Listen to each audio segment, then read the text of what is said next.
Kumusta sa lahat? Nandito ako na may magandang video. Naging sentro ng atensyon ang kambal ni Tuba Buyak Ustan. Ang isa ay mas kamukha ng kanyang ina. Ang 41 taong gulang na magandang aktres na si Tugba Buyak Ustan ay gumawa kamakailan ng pangalan para sa kanyang sarili sa pamamagitan ng pagpapakita sa harap ng kamera kasama si Halit Erhens para sa serye sa TV na Like There's No Tomorrow. Si Tugba Buyak Ustan, na may kambal na anak na babae na nagngangalang Maya at Toprak mula sa kanyang kasal kay Honor Salak, ay nakakakuha ng pansin hindi lamang sa kanyang pag-arte kundi pati na rin sa kanyang ina.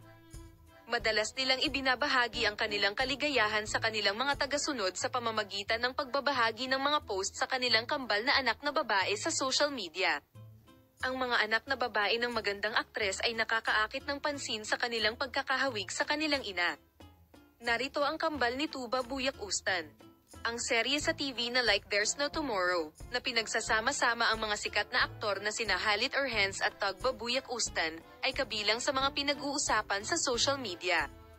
Habang ang dalawang sikat na pangalan ay nasa sabik na makilala muli ang kanilang mga tagahanga sa serye, nakakuha sila ng malaking atensyon sa social media.